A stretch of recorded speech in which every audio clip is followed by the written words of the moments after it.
Hello and welcome back. David from Unqualified Critics. Today I am reviewing the UScooters Booster Sport. This is a high-end electric scooter that is very fast and lightweight. Full disclosure, UScooters provided this to me to review, but as always, my opinions are my own. Now, first we're going to look at the specs of this scooter on paper because they are interesting, and then I'll talk to you about the real-world range and performance I experienced and rated, but also just the overall look and feel and kind of build quality as well as features of this scooter, and then ultimately if I can recommend it to you. Now, this is a high-priced scooter. This is $899 US.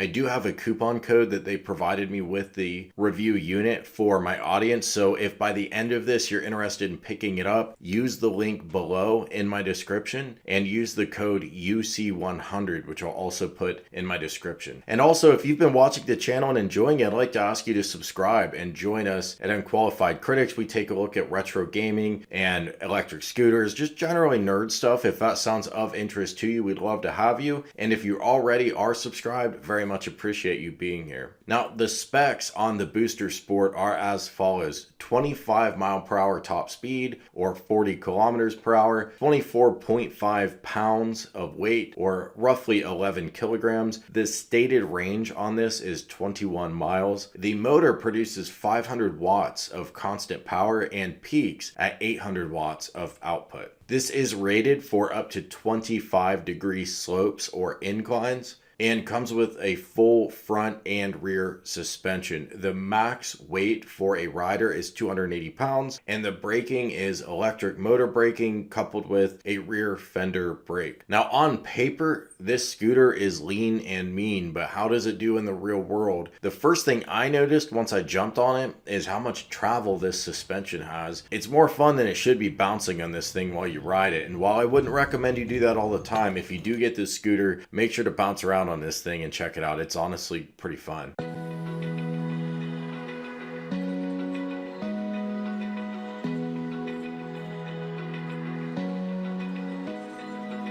Looking at range and performance, I want to explain some context. I conducted my range test under some pretty harsh conditions because my goal is really to get you the minimum real world range that you can expect, but also it's March in the Midwest USA, so it is cold out and cold temperatures harm electric vehicle range. If you've got an electric car, you already know that's true, but that holds true for electric scooters too, and it was roughly 40 degrees Fahrenheit when I tested this. As a rider, I'm 215 pounds with my coat and everything, probably looking at 220 pounds. And I dealt with a lot of hills, including two very steep hills. The total elevation gain for my test was 220 feet. And the results were as follows. I measured my speed not just on the scooter, which of course has a speedometer, but also with an app on my phone so I could get it sort of a second opinion and make sure that the speed is accurate. The top speed I clocked was 25.9 miles per hour. The range I achieved was 10.9 miles. Now, again, I want to stress these were demanding conditions. I maintained full speed almost the entire time. I climbed several steep hills and I did it all in the cold. That said, unless you're considerably heavier than 215, 220, I feel comfortable telling you that 10.9, 11 miles, that's the minimum range you're going to get. And I think you're going to get a longer range under more reasonable conditions, especially under a more reasonable temperature, because who rides these things in the cold? I did because I was testing it, but if it wasn't for that, I would have waited a couple months until it warms up when these are more fun to ride.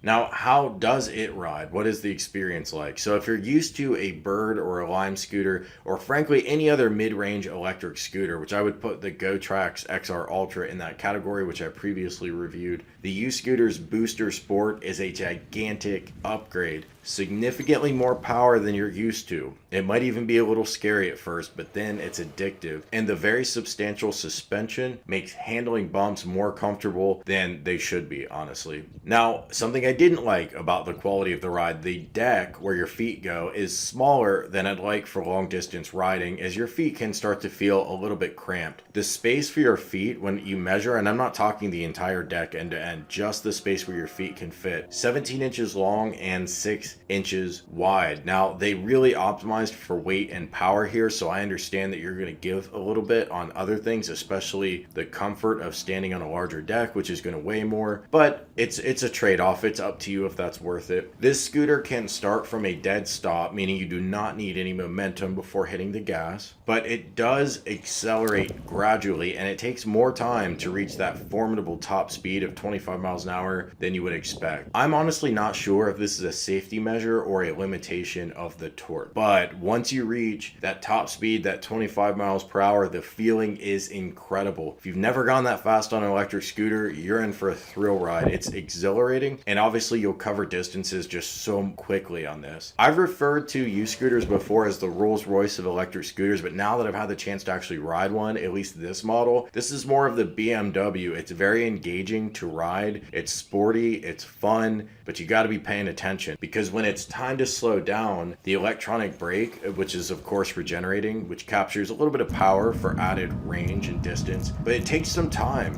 to stop from full speed, and it's recommended in the instructions, and I would recommend it to you as well as a rider. If you want to stop quickly, you need to use that rear fender friction brake. Adding a disc or a drum brake would have been nice, but again, as the BMW, you got to be paying attention to this thing at all times. It really is sporty. That's not just in the name.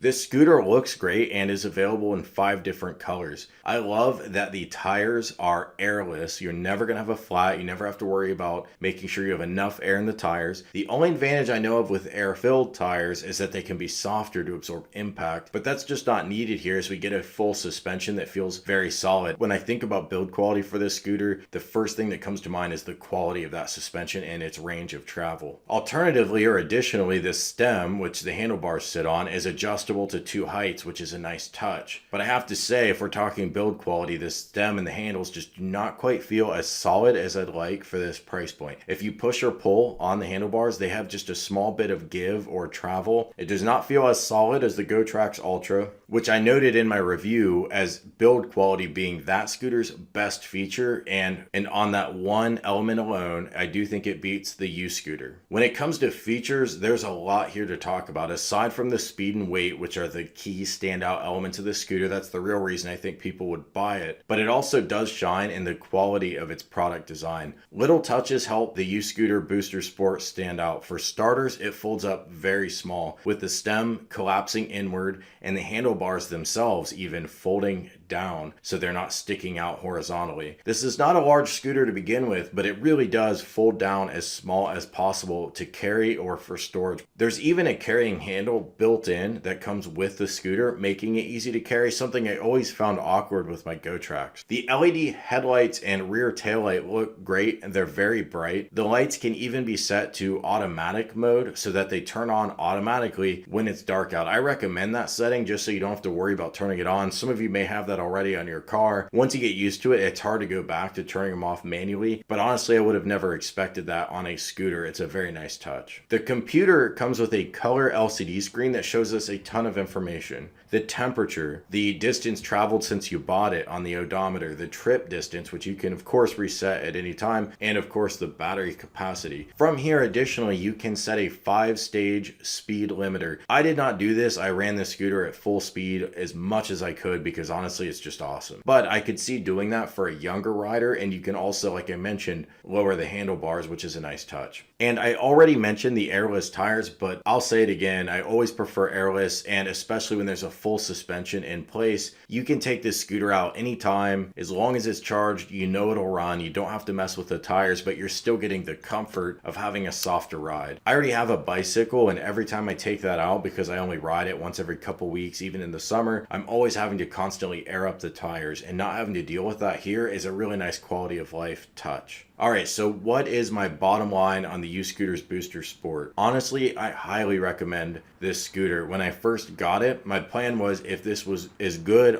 in real life as it is on paper, I thought this is something I could recommend to someone who specifically wants to go fast. Gotta go fast! Gotta go fast, too fast, too fast, faster, faster! on an electric scooter. But then I rode it and I realized I think everybody will prefer this to the 15-mile-an-hour scooters if you get the chance to try it. I didn't know how much I wanted to go faster than 15 or 18 miles per hour until I tried this thing, and now it's very tough to go back, for example, to my Go Tracks. And I like the Go Tracks. Like I mentioned, it's very comfortable, it's very solid, but this is just in an entirely different class. If you're in the market for an electric scooter and you're willing to spend a little more than the mid-range scooters, honestly, go for it. There is the code below, so if you do buy this scooter, use the link that I provide, which will help out support the channel, but also the code to get yourself $100 off. But check it out and see what you think. Let me know below in the comments if you have any questions about this scooter that I can look into for you. Let me know what you think. Is this thing overkill? I kind of thought it was overkill until I read it myself. And if you enjoyed the video, leave me a like. And if you enjoyed the channel, as I mentioned before, would love it for you to subscribe and to join our ever-growing subscriber base. We're still a small channel at the end of the day. We produce independent content, so anything you contribute with likes and with subscriptions is just a huge win for us, and I very much appreciate it. Thank you very much for watching. I'll talk to you guys real soon.